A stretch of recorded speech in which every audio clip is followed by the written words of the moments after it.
Good afternoon, everyone. I consider it quite an honor to be here this afternoon. I didn't realize so many people would be here. Well, probably your first question is, what is a Caucasian going to know about ethnic minority people in Thailand? I thought I'd better tell you quickly who I am first, and maybe why CEDAR Fund thought maybe I might have something to say. I've lived in Thailand my whole life. My parents were there before I was born. And so after 36 years or 37 years as a resident of Thailand, I also have a family there. And I've been living in Chiang Rai, which is the area we'll be talking about, since 1985. So I'm not very academic. However, I've had quite a few years working among ethnic minority people in Thailand. It's not quite so clear, is it? Oh well, you have to just imagine what the pictures look like. So, the talk, it's a bit loud, eh?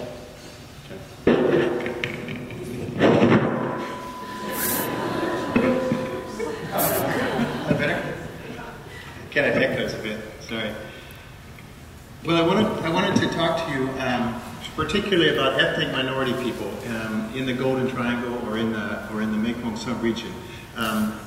This area that we're talking about is where the four countries, southern China, eastern Shan State or eastern Burma, northern Laos or western Laos and northern Thailand are. We call this the Golden Triangle. A lot of you may have visited Thailand already and seen that particular area. In that area, there are a number of ethnic minority people groups. Some of them you might have heard of before. The Akhamon, Lisomian, Lahu, and Karen are just some, but those who in Thailand are considered some of the major groups. However, there are many others. There are, the list goes on and on. There's probably 30 or 40 ethnic minority groups in that area, and that's who we'll be sharing about this afternoon. And what I wanted to try and explain was that this is the situation regarding environment and how environment has changed for them is quite integrated and quite connected to their whole way of life. It's quite connected to everything about them and who they are. So I wanted to go back just a bit and explain and share with you a little bit about the traditional way of life of the ethnic minority people. So traditionally, ethnic minority people have lived very close to nature.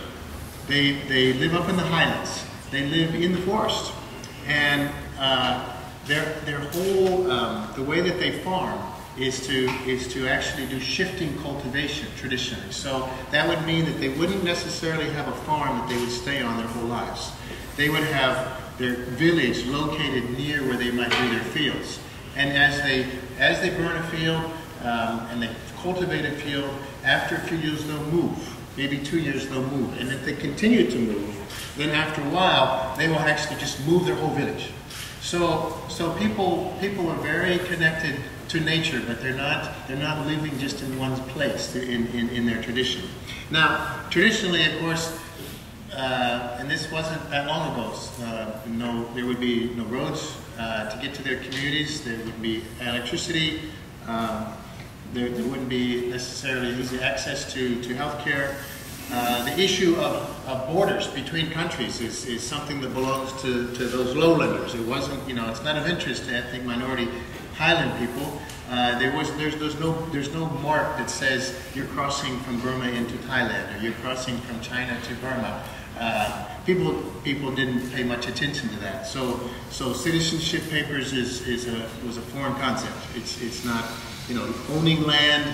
Why would you want to do that? Everybody moves, and it's a very fluid society.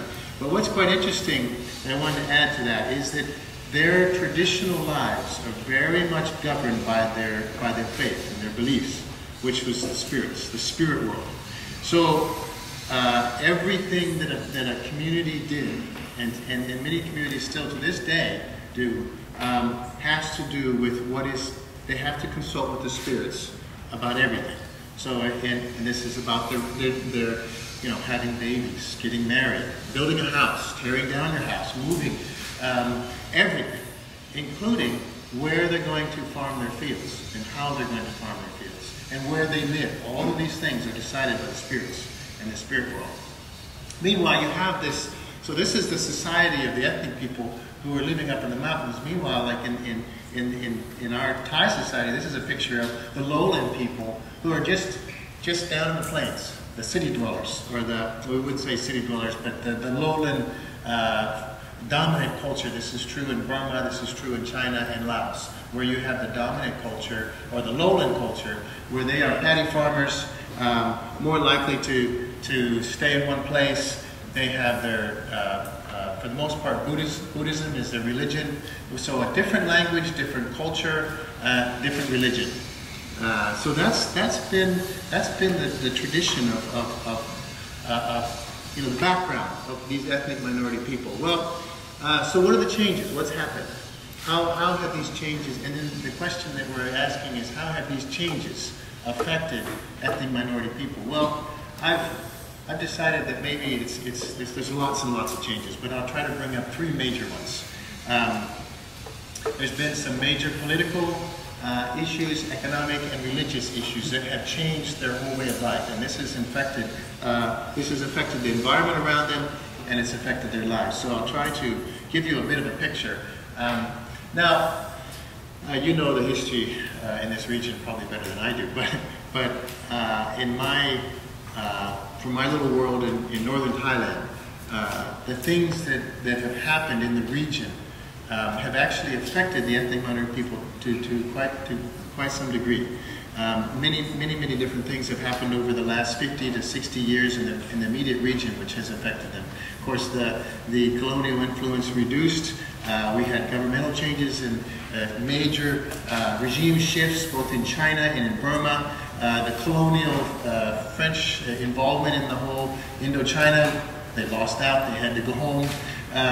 So then we also had another regime change in Burma in the early 60s, and then of course the United States decided that they were going to come and help free Vietnam and Laos. However, that didn't work out the way they wanted.